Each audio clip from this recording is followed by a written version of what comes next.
Welcome, dear friends, to a space where we dive deep into the art of becoming more. If you're new here, thank you for stopping by. If you've been here before, welcome back. This channel is born out of a desire to share ideas that awaken the spirit and stir action. Today you're going to hear a long-form motivational narrative inspired by the timeless teachings of Jim Rohn and shaped for the world we live in now. We're going to journey through themes of personal development, discipline, self-education, the importance of investing in yourself, and the power of working on your character. This isn't a summary or a collection of disconnected quotes. It's an unfolding story of transformation. If you find value in what you hear, subscribe so you don't miss future episodes, and share this with someone who might need a spark in their day. The lights dim, you settle into your seat, and the journey begins. Imagine standing at the doorway of your own life, pausing for a moment to consider who you are and who you can become. Jim Rohn once said that success is not so much about what we have as it is about what we are. That idea is the compass for this conversation. Think of success not as a race to gather material things, but as a journey to enlarge your inner world. When you cultivate your mind, your character, and your habits, external results follow like a shadow. Our story begins with a young worker, you or me, maybe an accountant or a nurse or an artist. They have dreams of abundance and freedom, but feel trapped in routines. One day, a mentor tells them, "Work harder on yourself than you do on your job." The phrase pierces like an arrow. Most of us labor tirelessly for our employers, yet neglect the very instrument of success, ourselves. This mentor explains that formal education will earn you a living, but self-education will make you a fortune. We realize that if we invest in our mind, nurture curiosity and discipline, we will rise above the ordinary. The young worker begins to read. They learn that self-discipline is the bridge between goals and accomplishment. They read about people who transformed setbacks into stepping stones, who turned weeds into gardens and pennies into fortunes. They devour books not to gather knowledge, but to acquire ideas that spark action. They recall the mentor's warning. Don't let your learning lead to knowledge. Let your learning lead to action. So every piece of wisdom becomes a challenge. What am I going to do with this? Their mornings change. Instead of scrolling through social feeds, they spend 30 minutes with a book that challenges and inspires them. They discover that there's literature on how to become more decisive, how to develop a personality that attracts opportunities, and how hundreds of successful people have written their stories in books. They are astonished that such wealth of experience is available and that so few people take advantage of it. Each chapter becomes a conversation with greatness. They understand that one book could save them years of trial and error. They also start listening. They seek out people who are ahead on the path, offering to buy them coffee or lunch to sit at their table. One of the greatest gifts you can give to anyone is the gift of your attention, their mentor told them. So they listen, ask questions, and absorb not only the words, but the attitudes and habits of those who have achieved what they aspire to. They learn from both success and failure. They watch how a confident person enters a room, how they shake hands, how they handle adversity. Success leaves clues. In the evenings, our protagonist reflects and writes. They keep a journal, not relying on their mind as a filing cabinet. They record insights, actions taken, and results. Repetition becomes their ally. They read their notes repeatedly until the ideas take root and show up in their bank account, their relationships, and their sense of peace. They realize that real wealth is not just monetary. Money is one of the least of all values. Real wealth is health, relationships, character, and peace. The mentor introduces them to a powerful concept. You are the average of the 5 people you spend the most time with. Suddenly, our protagonist sees that their environment is shaping their results. They make conscious choices about who they allow into their inner circle. They spend less time with those who drag them down, and more with those who challenge them to grow. They realize that going where the expectations and demands to perform are high is how they will grow. They step into rooms where they are the least knowledgeable and the most eager. Discipline becomes their mantra. They start with little disciplines, waking up earlier, exercising daily, reading for 30 minutes, planning each day, the night before. They learn that success is nothing more than a few simple disciplines practiced every day, while failure is a few errors in judgment repeated every day. The accumulative weight of those disciplines and judgments will lead either to fortune or failure. It is an astonishing revelation. It means that every tiny choice matters, so they stop cutting corners. They stop compromising on integrity, because they learn that if you work the system as intended, success is the natural consequence of consistently applying the fundamentals. They become fascinated by time. The mentor tells them that time is more valuable than money. You can get more money, but you cannot get more time. Days are expensive. When you spend a day, you have one less day to spend. So they start to treat time like a precious resource. They plan their weeks, set goals, and allocate time for study, relationships, and rest. They stop being busy and start being productive. They run the day so it doesn't run them. As the seasons change, our protagonist becomes more reflective. They realize that they cannot change the circumstances or the wind, but they can change themselves. They take personal responsibility for their attitude, for the skills they develop, for the decisions they make. They stop blaming the economy, the government, or their upbringing. They embrace the fact that human beings have the dignity of choice. A tree grows as tall as it possibly can. People can choose to be all or to be less.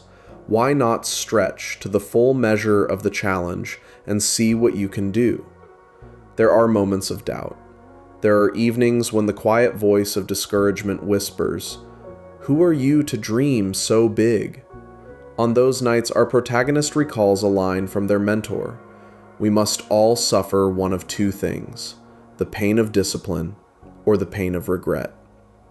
They feel the weight of that choice. Discipline is hard, but regret is unbearable. They choose discipline. They choose to push through discomfort to avoid the ache of looking back and wondering what might have been.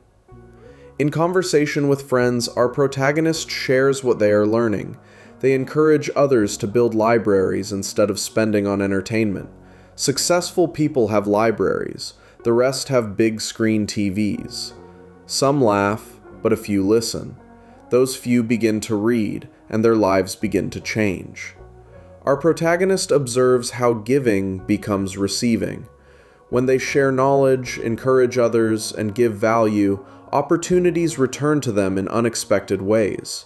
They learn that giving is better than receiving because giving starts the receiving process. One day, their company offers them a promotion. It's a role that comes with more money but requires travel and will encroach on the precious time they have allocated for growth. They remember the advice, don't borrow someone else's plan, develop your own philosophy. They weigh the decision against their vision. They decide not to compromise their personal philosophy for a temporary gain. Instead, they continue to work on themselves, trusting that if they go to work on their goals will go to work on them. As months turn into years, our protagonist changes from someone who hoped life would get better to someone who knows that life gets better when you get better. They once said, "I sure hope things will change," but now they understand that the only way things are going to change for them is when they change. They used to wish it were easier. Now they wish they were better. They stop wishing for less challenge and start wishing for more wisdom. This narrative isn't about one person. It's about all of us. It's about the universal human experience of awakening to the truth that we can be the authors of our lives. We can design a life instead of just making a living. The challenge of leadership is to be strong but not rude, kind but not weak, bold but not bully. It's about cultivating character, because unlike our fingerprints, we are not born with character. It is something we create within ourselves. As we close this first chapter of our journey, remember this. Success is neither magical nor mysterious.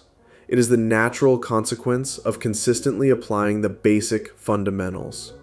You don't get paid for the hour. You get paid for the value you bring to the hour. Work on yourself. Practice small disciplines. Invest in your mind. Give your attention to those who have walked the path you want to walk. and be willing to do what others will not. In the next section, we'll dive deeper into purpose, resilience, and the power of choosing who you become. Keep listening and let the lessons take root. As the story unfolds, our protagonist begins to understand that purpose is the fuel that sustains discipline. Without a compelling why, even the best routines wither. So they ask themselves, what do I want my life to stand for? What will be my contribution? Their mentor shares another of Jim Rohn's insights. If you don't like how things are, change it. You're not a tree. It's both humorous and profound. Trees are rooted, humans are not. We can uproot ourselves, move toward new horizons, reinvent our careers, and redefine our identities. This realization liberates our protagonist from the belief that their current environment dictates their future. They begin to write a personal mission statement, a clear articulation of their values and aspirations. This document becomes their North Star when decisions arise. With purpose clarified, resilience becomes paramount. Life throws storms, job loss, illness, personal betrayal. These are the bugs and weeds of negativity that will invade the garden if one relaxes. Our protagonist learns to wage an intense, lifelong battle against this downward pull. They see that resilience is not about avoiding hardship, but about cultivating the ability to bounce back stronger. When a project fails, they dissect it not to assign blame, but to extract lessons. They recall that the only real failure is failing to learn. They come to embrace a philosophy of anti-fragility. Every setback becomes an opportunity to add depth and wisdom. Modern life presents unique challenges that Jim Rohn never faced. Constant notifications, curated feeds, the fear of missing out. Yet his principles apply. Our protagonist recognizes that mindless scrolling robs them of time, the most precious resource. They set boundaries with technology. They turn their phone into a tool for education rather than entertainment. For instance, on their commute, they listen to audiobooks or podcasts that align with their goals. At night, they use app blockers to protect their reading time. They start to feel the satisfaction of mastering the tool instead of being mastered by it. As they gain momentum, people begin to notice. Colleagues ask about their increased energy and improved results. Friends see a new confidence. Some are inspired, while others are skeptical. Our protagonist learns another truth. Not everyone will understand or support your transformation. Jim Rohn warned, "Don't join an easy crowd, you won't grow." Growth often requires leaving behind environments that celebrate mediocrity. This can be lonely. But our protagonist finds comfort in communities of learners, book clubs, mastermind groups, online forums, where curiosity and excellence are celebrated. Through these connections, they experience the gift of attention and reciprocal accountability. They discover that two people with a common goal can accomplish more than two individuals working separately. They also learn the art of patience. In a world obsessed with instant gratification, they are reminded by Jim Rohn that you cannot change your destination overnight, but you can change your direction overnight. In other words, big results come from sustained effort. When weight doesn't melt off after a week of exercise, when a new skill remains awkward after a few attempts, they remember that progress compounds slowly at first. They keep going because they believe in the law of the harvest. Sow, tend, and reap at the proper season. With this patience comes courage. They adopt a mindset of experimentation, trying new projects and exploring creative hobbies. They recite another quote, "If you are not willing to risk the unusual, you will have to settle for the ordinary." They take calculated risks, starting a side business, investing in a course, moving to a new city. When fear rises, they recall the mentor's metaphor of the mountain. The person who says, "I will climb this mountain," either waves from the top or dies on the side from trying. The point isn't morbidity, it's commitment. To be fully alive, you must be willing to risk failure in pursuit of a dream. As our protagonist grows, they begin to mentor others.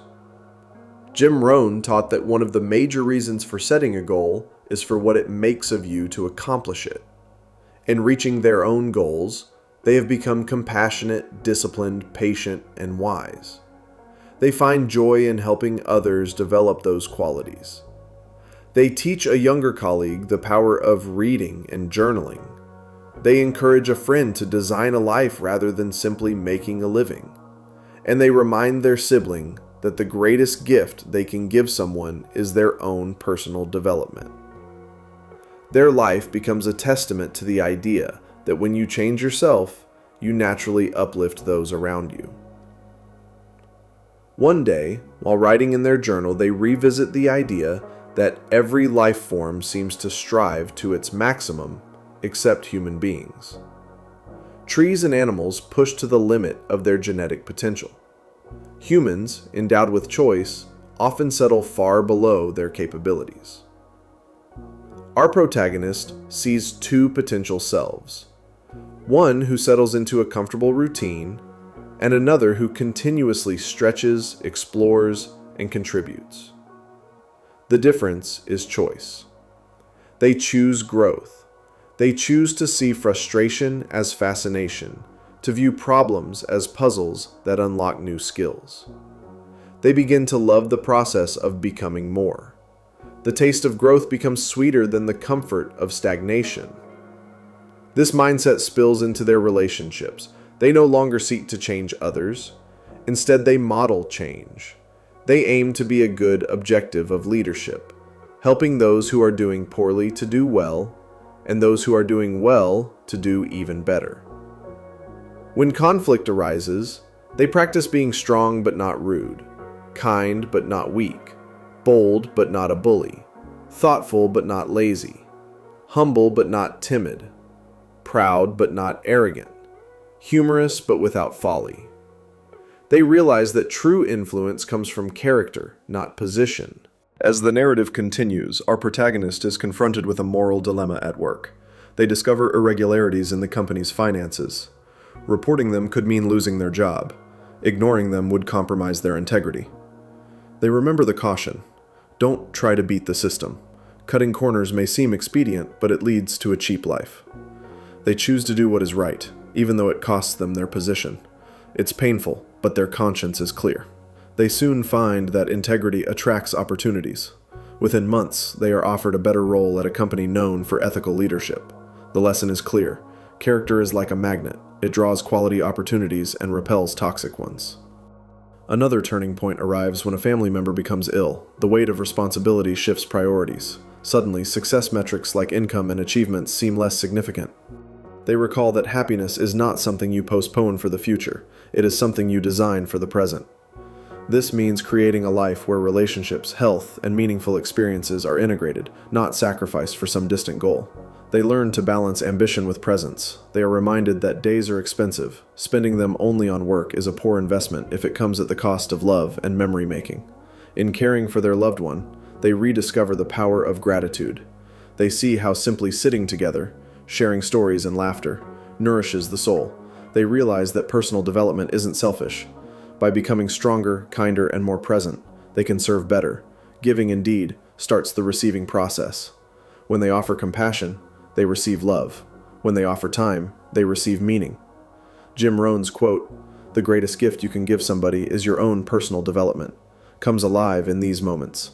You take care of you so that you can take care of others.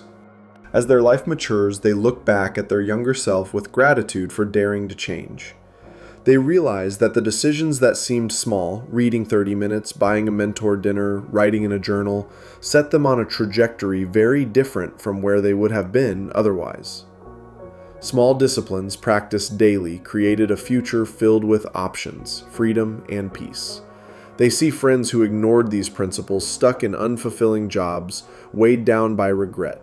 It isn't superiority, it's cause and effect. Success is the natural consequence of consistently applying basic fundamentals, while failure is the natural consequence of neglecting them. The principle is neutral. It works for everyone, regardless of background. They also develop compassion for those who struggle. Life is complex. Not everyone has mentors or access to information. That's why they commit to sharing what they've learned, to becoming a bridge for others. They start a blog, host small workshops, mentor colleagues. Each act of sharing is an investment in humanity. They trust that if they help enough people get what they want, they will eventually get what they want. This is not transactional. It's trust in the law of sowing and reaping in the energy of generosity. Looking forward, our protagonist knows the journey is never finished. There will always be new challenges, new skills to develop, new depths of character to explore. The discipline that once was hard is now a habit. The reading that once felt like a chore is now a joy. The risks that once caused fear now feel like invitations. They are no longer driven solely by personal gain. They are driven by a sense of stewardship. They have been entrusted with talents, time, and opportunities, and it is their responsibility to maximize them for the benefit of all. They know that to stagnate would be to betray the gift of choice. As we pause, at the end of this second section, take a moment to reflect on your own path. Are you working harder on yourself than you do on your job? Are you spending your days wisely, treating time as more valuable than money? Are you surrounding yourself with people who stretch you, or are you staying in an easy crowd? Are you allowing your learning to lead to action? These questions are not meant to judge, but to awaken. In the next segment, we will explore how to sustain momentum over the long term, the role of creativity in personal development, and how to leave a legacy that echoes beyond your years. Stay with us, let the ideas settle, and prepare to dive even deeper. With momentum building and habits taking root, the journey turns towards sustaining growth and expanding impact. Our protagonist has learned the fundamentals of personal development, but mastery requires creative application. Jim Rohn often reminded us that we get paid not for the hour, but for the value we bring to the hour. This insight sparks a new line of thought. How can I increase the value I bring? Skills, ideas, creativity. These are the multipliers. The next chapter of the journey explores how to nurture them. Creativity is not limited to artists. It's a mindset applicable to business, relationships, and personal growth. Our protagonist starts to experiment with ways to blend their passions with practical value. They study design thinking, learning to view problems not as obstacles, but as opportunities for innovation. When confronted with a recurring bottleneck at work, instead of complaining, they design a software tool to automate the process. This not only saves hours, but demonstrates initiative. The lesson is that by applying what you know, you attract opportunities. Knowledge plus action equals innovation. They also cultivate creativity through play. They take up painting not to sell art, but to exercise their imagination. They joined improvisational theater classes to build spontaneity and communication skills. They volunteer in community projects where constraints force them to think differently. These activities sharpen their ability to connect disparate ideas, which later translate into novel solutions in their professional life. They realize that creativity flourishes when you allow yourself to explore without immediate utility. Sustaining momentum also requires periodic reassessment. Our protagonist sits down every quarter with their journal and reviews their mission, goals, and progress. They ask 3 simple questions when facing a problem. What could I do? What could I read? Who could I ask? This framework reminds them that answers exist if they are proactive. They remember that success is the natural consequence of applying fundamentals, yet those fundamentals must evolve as circumstances change. At work, they are now a leader. They design training programs based on what they've learned from Jim Rohn: discipline, self-education, environment. They encourage their team to read 30 minutes a day, share takeaways, and apply them. They create a culture where ideas are valued, mistakes are deconstructed, not punished, and growth is celebrated. They embody the objective of leadership, helping those who are doing poorly to do well, and those who are doing well to do even better.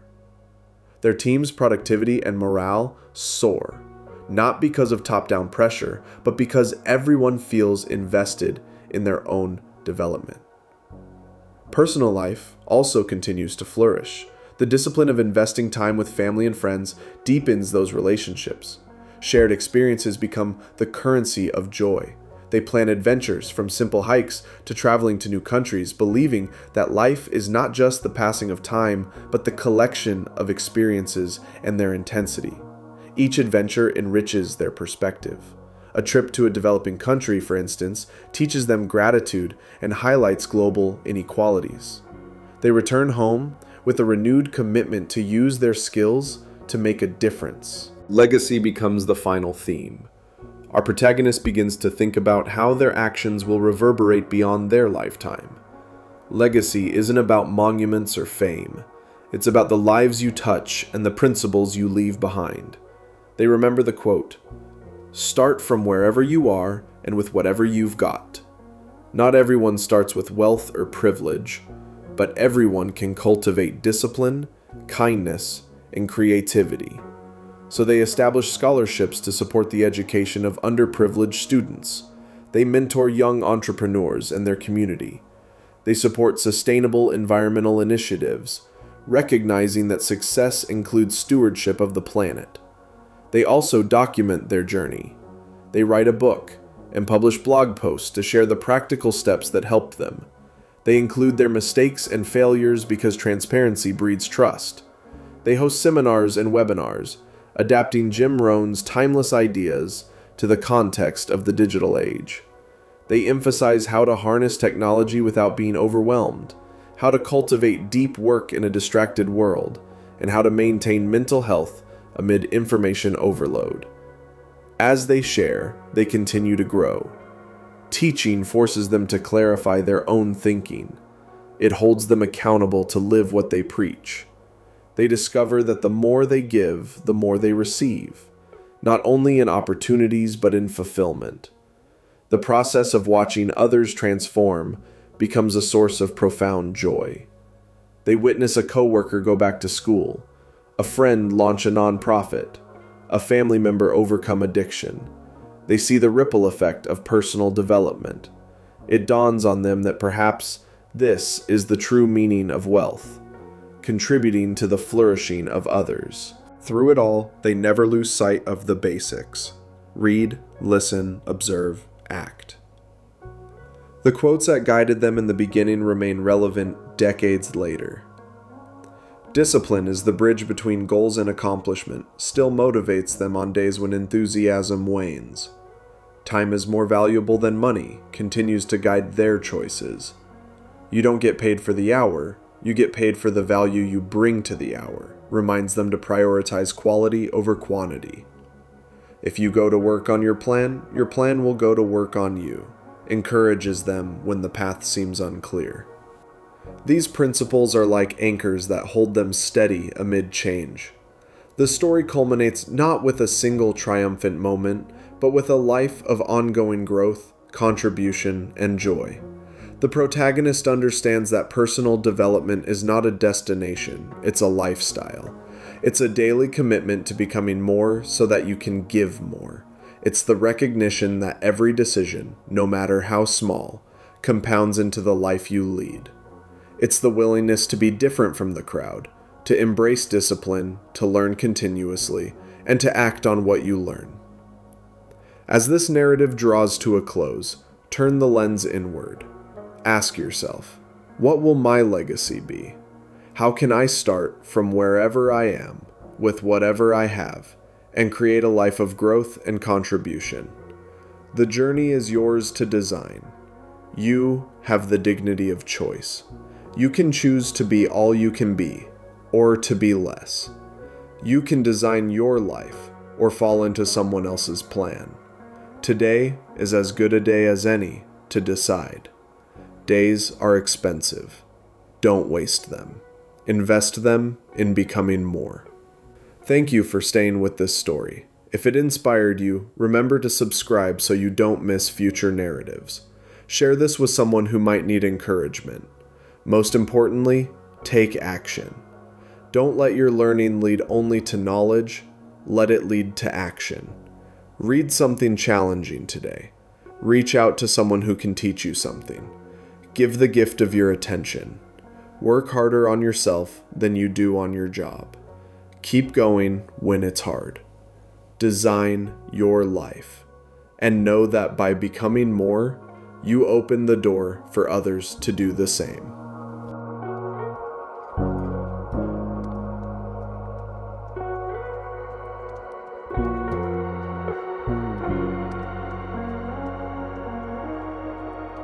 you.